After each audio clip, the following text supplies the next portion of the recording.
Hi friends, welcome back to Galda IAS previous year question discussion series. Here onwards, I will be dealing with the questions from Indian polity. Okay, so let's get started. First one, consider the following statements.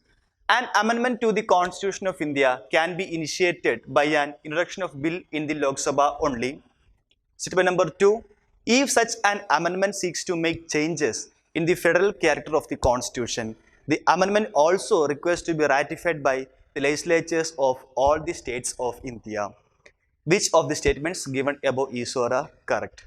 So moving on to statement number 1, it says that the amendment to the Constitution of India can be initiated by the introduction of a bill in the Lok Sabha only.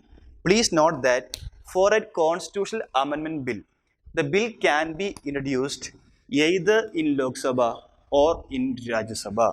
It is not necessary that the bill has to be introduced in the Lok Sabha only.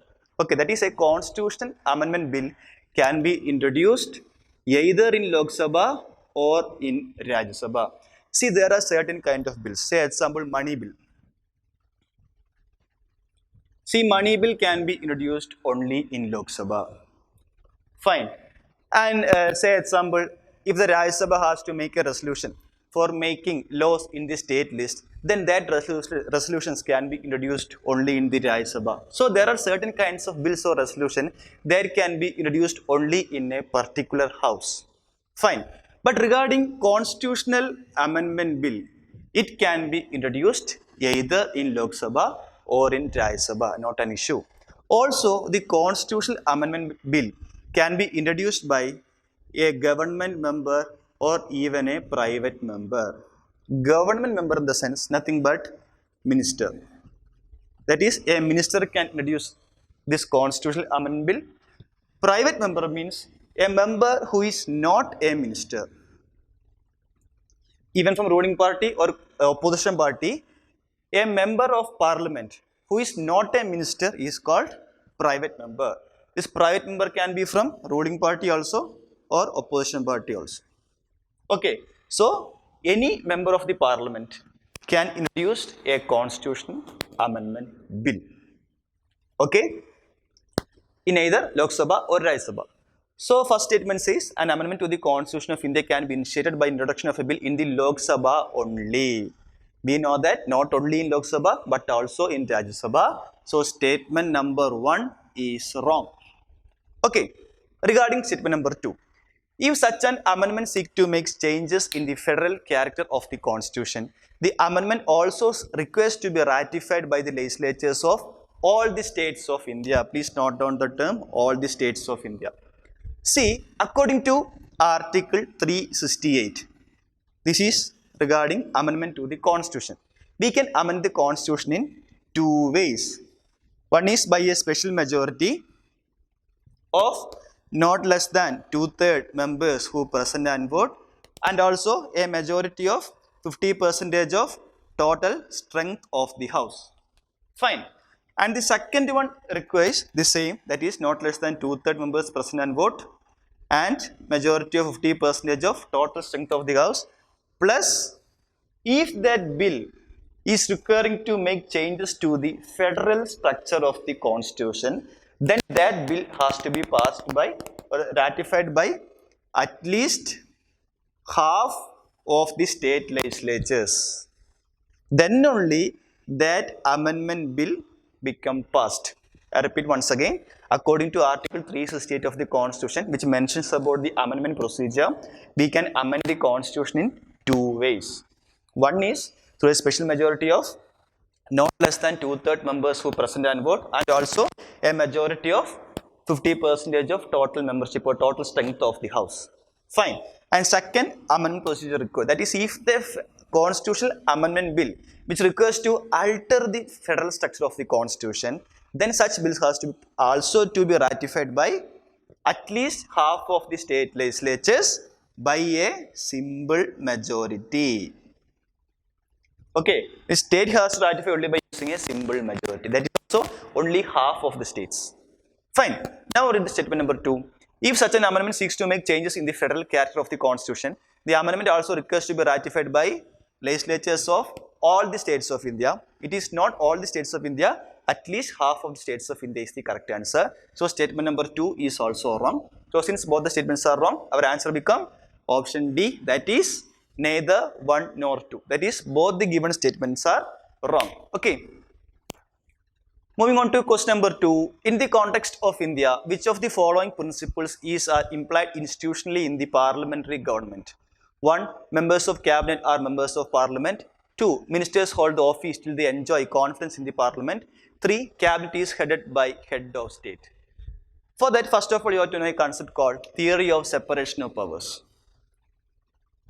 Separation of powers.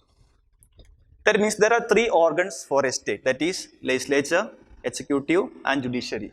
Legislature means for making laws, executive means implementation, judiciary means looking into the legality of laws. Okay, so according to separation of powers, the division or the powers of these 3 organs are clearly separated.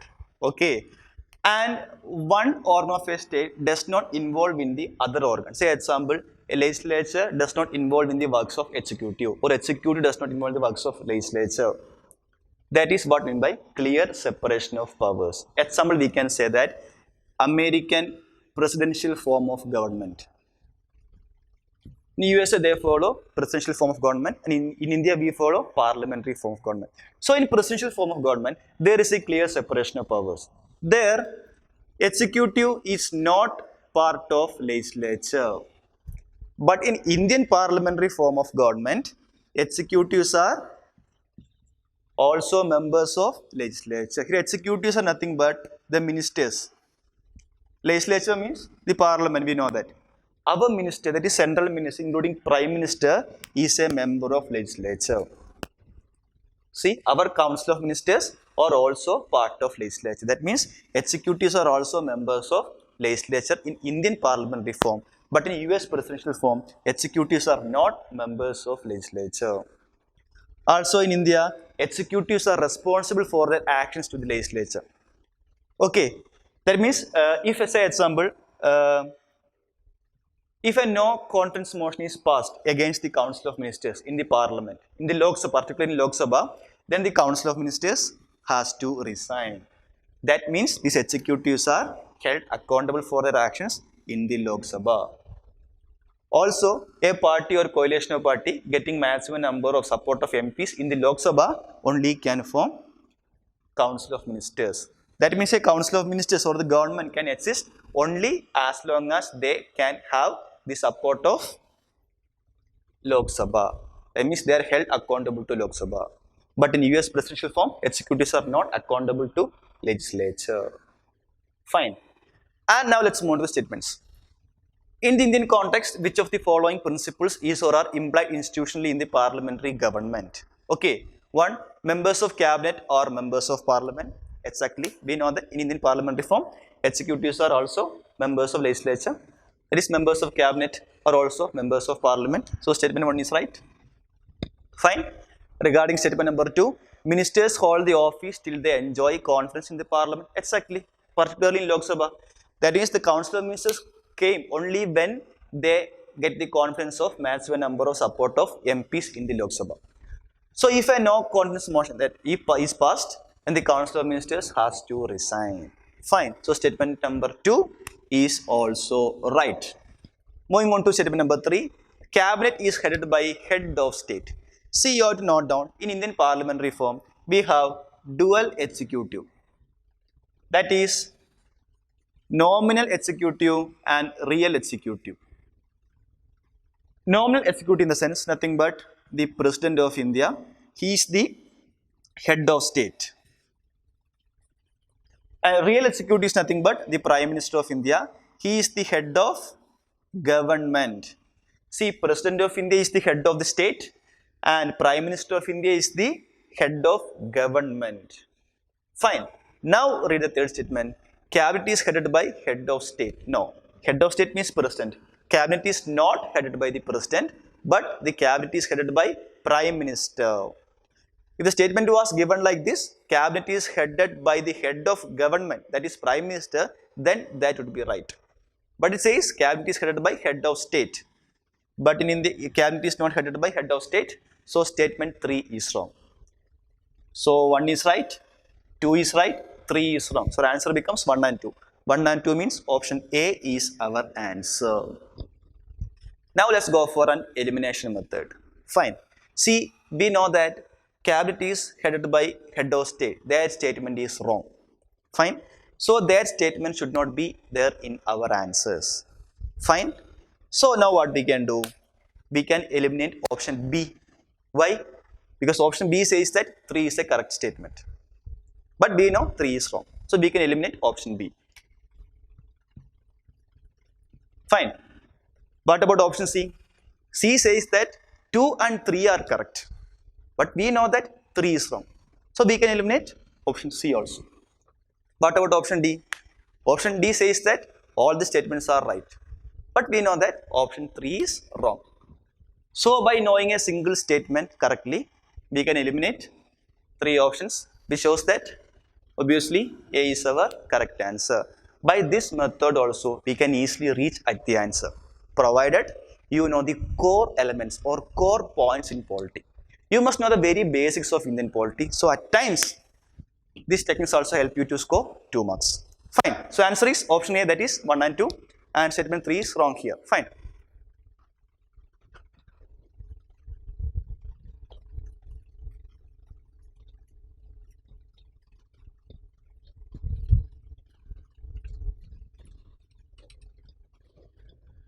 Question number 3.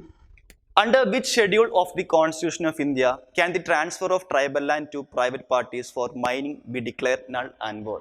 See, when you study Indian polity, please take care of these schedules. Why means many times questions are asked directly from these schedules. See, there are only 12 schedules in our Constitution. Originally, it consists of 8 schedules, and due to further amendments, 4 more schedules were added. Now, total we have 12 schedules. And please note down all the provisions related to all those schedules. Fine. First schedule deals with name and the territory of states and union territories, and 2 deals with salaries, allowances, and privileges of various officers in our country, and 3 deals with oath and affirmations of various persons in our country. 4 deal with allocation of seat to Rajya Sabha, and 5 deals with protection and administration of scheduled areas and scheduled tribes. And Schedule 6 deals with the protection and administration of tribal areas of Assam, Mizoram, Meghalaya, and Tripura. And 7 deals with various lists, that is union list, state list, concurrent list. So please note on all these. 8 deals with the languages mentioned in our constitution. Originally 14 languages were recognized. Now due to various amendments, it is increased to 22 languages. Fine. And 9 deals with laws related to land reforms and laws protected from judicial review. So all those things. 10 deals with anti-defection law. 11 deals with panchayats, and 12 deals with municipalities. You must know these 12 schedules. Fine. And you must know originally there were only 8 schedules, and 9, 10, 11, 12 were added through amendments. And also you must note that 9th schedule was added to First Amendment Act, 10th schedule was added to the Constitution through 52nd Amendment Act, 11th related to Panchayat through 73rd Amendment Act, and 12th schedule was added through 74th Amendment Act. This much is very much important for you from preliminary point of view, because questions are asked from these areas. Okay, now let's move on to the question. Under which schedule of the Constitution of India can the transfer of tribal land to private parties for mining be declared null and void? We know that relating to scheduled areas and tribal areas, it is 5 and 6. So in option 3, 5, 9, 12. So 5. Schedule 5th deals with the transfer of tribal land to private parties. Okay, so answer becomes option B. That is 5th schedule. Okay. The Parliament can make any law for whole or any part of India for implementing international treaties with the consent of all the states, with the consent of majority of the states, with the consent of states concerned, with the consent of any state. See, in 7th schedule, we said that there are union list, state list, concurrent list. In union list, the center and the Parliament has exclusive powers. In state list, the state legislature and the state government has exclusive powers, and concurrent list, both parliament and state legislature have concurrent powers in making laws. Fine. But there are certain exceptions that at times the parliament has the power to make law on a subject under state list. Normally, union list is exclusively for the center, that is parliament, and state list for state legislatures, and concurrent list both can make laws. But some under exceptional circumstances, the parliament is empowered to make law under state list. Fine. One such circumstance is through Article 249. Let's say example, if Rajya Sabha passes a resolution by 2/3 majority that in the national interest, the parliament can make law on a concerned state list. Say example, we can say police. See, police comes under state list, or health. Health comes under state list. If imagine Rajya Sabha passes a resolution empowering parliament to make a law on police or health, then after the resolution is passed by a 2/3 majority, then parliament can make a law on that concerned list. This is mentioned under Article 249 of the Constitution. Okay, the second such condition is Article 250 says that whenever a national emergency is in operation, the parliament has the power to make law on state list. It is when national emergency in operation. Fine. Next, another one exception says that under Article 252 says that when two or more states make a request to the parliament, empowering parliament to make a law on that subject, then parliament can make law on that concerned subject. Say example, if two or more, say example, Kerala, Tamil Nadu and Karnataka, these three states makes a request to the parliament asking to make a law on, again, police.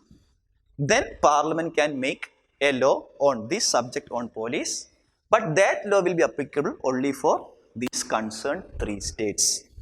Fine. This is mentioned under Article 252 of the Constitution. Fine.